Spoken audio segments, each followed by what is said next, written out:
What's up, friends? It's Shoesday. We're back. I had myself a little baby, so took a hiatus. But we're back in action, and enough about that. Let's talk about some shoes. Gonna give you some stats, a little bit about the outsole, the midsole, and the upper on the brand new Hoka Clifton 8. Let's get into it. Stats. Women's 7.2 ounces, men's 8.9 ounces. Both of these shoes have a 5mm offset from the heel to the forefoot. Let's talk a little bit about this outsole though.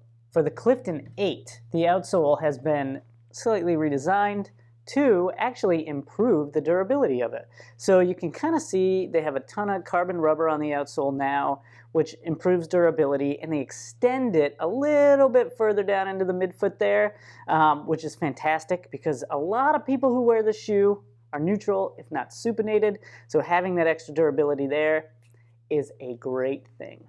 Midsole. So the midsole is the magic of the Clifton. I'll tell you that. It's cushy, but it's light. It can be your everyday trainer, and it's going to last a couple 100 miles, but also you can get out there and kind of run a little quick in it. It's still cushy. It's not like it's going to be responsive and kind of like fast feeling in that respect, but it's light enough where you won't feel like you got this big chunky shoe on your foot. It's kind of I call it the perfect Hoka shoe. It gives you everything you want from a Hoka without being so chunky as the Bondi. So when I think of Hoka, the Clifton is the shoe I think of, and the reason for that is this midsole. It's also got this kind of meta rocker thing going on, which I'm always a fan of. Kind of makes me feel faster than I really am, and who doesn't want that? The upper on this shoe is improved for this year, in my opinion. It's a little softer, a little more plush in the heel collar and on the tongue, which I'm a big fan of. The tongue, which is also attached to the midsole, so it gives you a nice midfoot wrap, which I'm also a big fan of.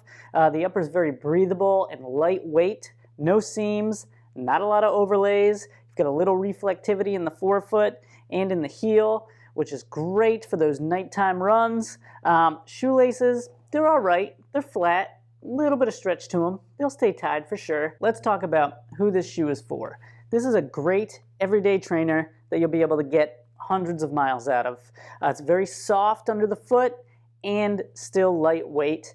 I'd say anybody who's looking to kind of get into the Hoka brand, this is a really good introduction. Like I said earlier, when I think of Hoka, the Clifton is kind of it. It's not as big and bulky as the Bondi, but it's not as like lightweight and fast as, say, like a Carbon X or a Mach.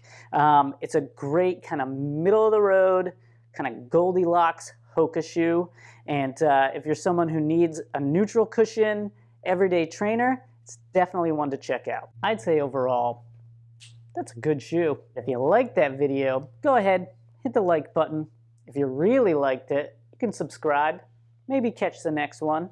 And if you want to check this shoe out, you can click the link in the description, or, stop by your local run shop, put it on your foot, maybe jog up and down the track, sidewalk, treadmill, whatever they got. Give it a little run, and you might just fall in love.